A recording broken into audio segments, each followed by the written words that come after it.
I've always had great doubts about myself, about my looks, about my talent or so-called talent.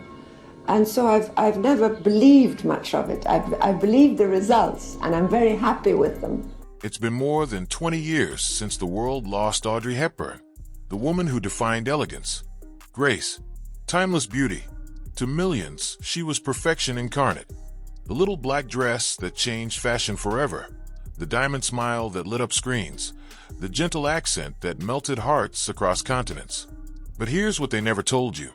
What most people never saw was the woman behind the icon, the one who spent her entire life trying to escape the same fame that made her immortal, the one who carried secrets so heavy they would have crushed a lesser soul.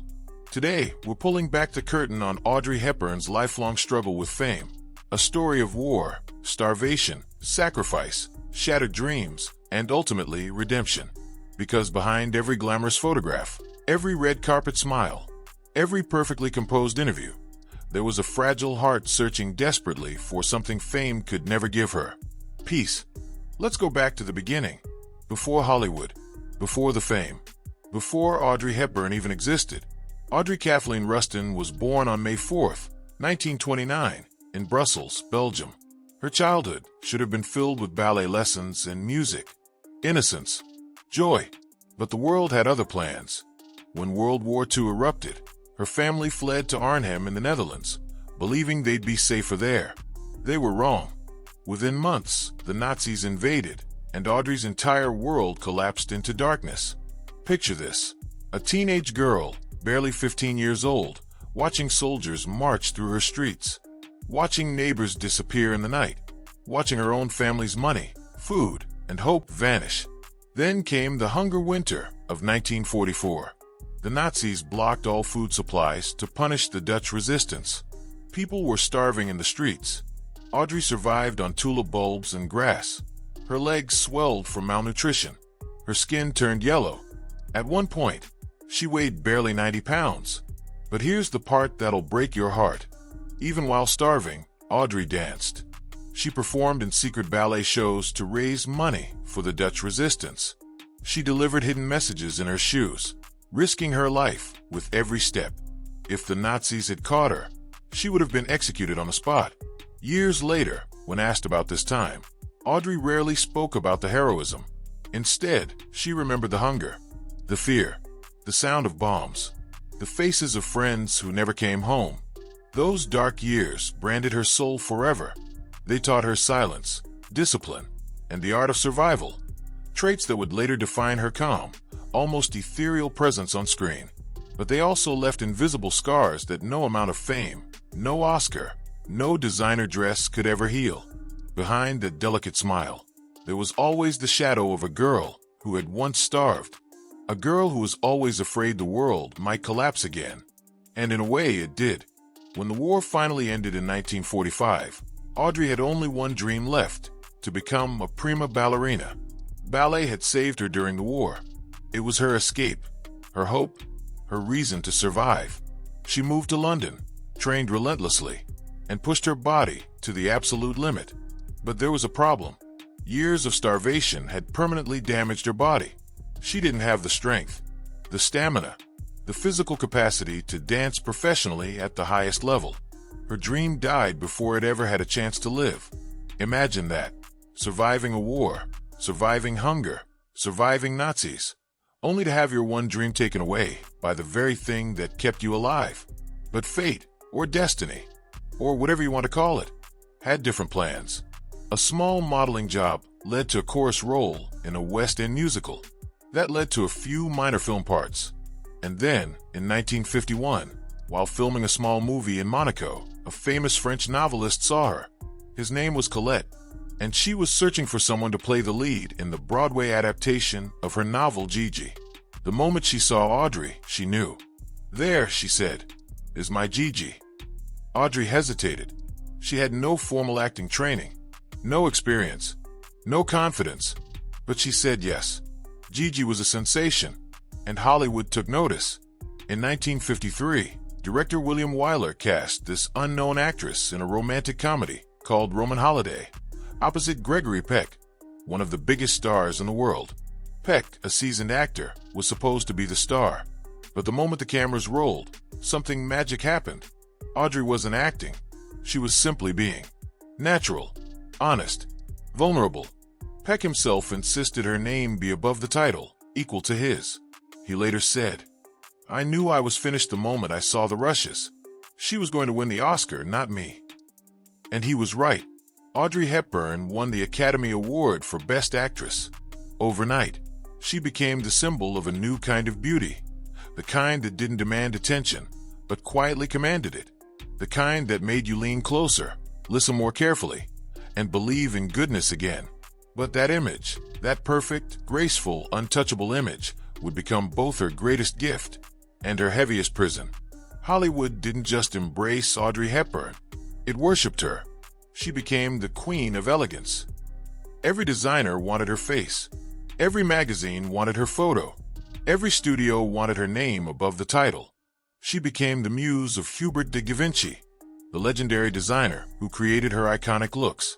Together, they redefined fashion. The little black dress in Breakfast at Tiffanys, that became the most imitated dress in history. She was refined, polished, perfect. But here's the secret nobody knew. Audrey hated being perfect. She once confessed, "I never thought I'd land in pictures with a face like mine. I'm so aware of my flaws. Every time I see myself on screen, all I see is what's wrong." The world saw a goddess. Audrey saw a fraud. She avoided Hollywood parties. She disliked interviews. She rarely socialized with other stars. While everyone else was chasing fame, Audrey was running from it. She preferred quiet dinners at home with her family, simple walks in the countryside, anonymous moments where she could just breathe.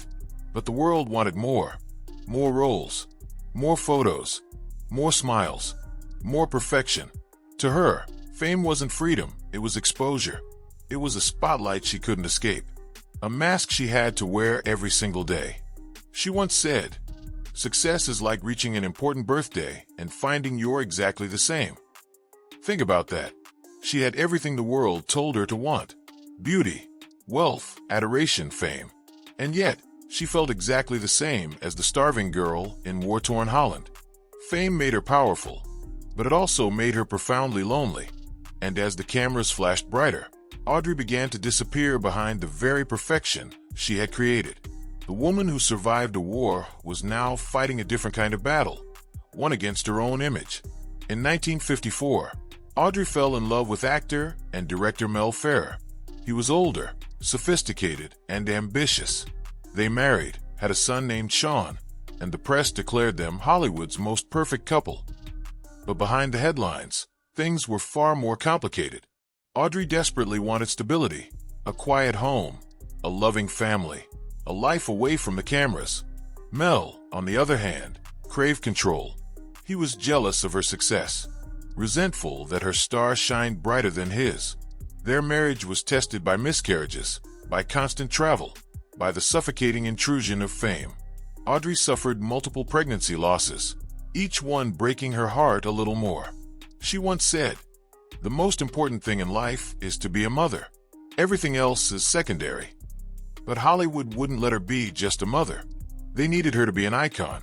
She continued working: Sabrina, Funny Face, The Nun's Story, My Fair Lady, each film cementing her legendary status. But with every role, the pressure to remain flawless intensified. She wasn't allowed to age, to fail, to be ordinary. By the late 1960s, after her marriage to Ferrer ended, Audrey made a radical decision. She walked away from Hollywood, not temporarily, not for a break. She simply stopped. She moved to a quiet farmhouse in Tiffanys, Switzerland, surrounded by mountains and silence. She remarried, this time to an Italian psychiatrist named Andrea Ditti, and focused on raising her two sons away from the glare of fame. For more than a decade, she rarely appeared on screen.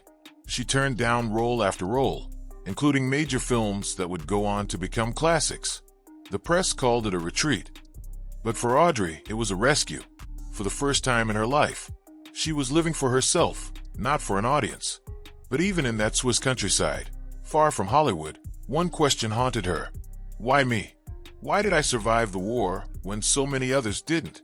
What am I supposed to do with this life? That question would eventually lead her to the most meaningful chapter of her story. In 1988, when Audrey was in her late 50s, when most stars fade quietly into memory, she found something she had been searching for her entire life: purpose.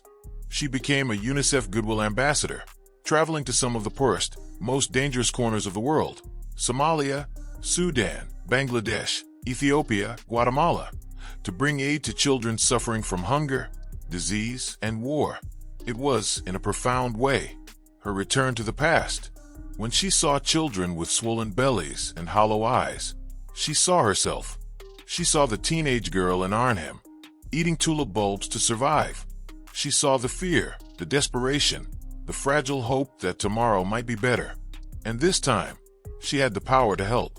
She used her fame, the thing she had spent decades running from, as a bridge, a megaphone for the voiceless, a weapon against indifference. People often said she looked fragile, delicate, like she might break at any moment. But the truth is, Audrey Hepburn was one of the strongest women of her time. She traveled to war zones without security. She held dying children in her arms. She gave speeches that made world leaders uncomfortable, demanding they do more. Her softness wasn't weakness, it was power. Her empathy wasn't naivety, it was influence.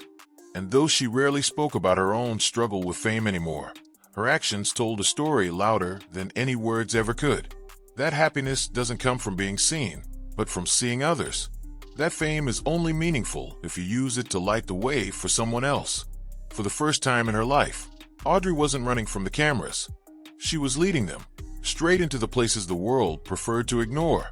In late 1992, while on a UNICEF mission in Somalia, Audrey began experiencing severe abdominal pain. At first, she ignored it.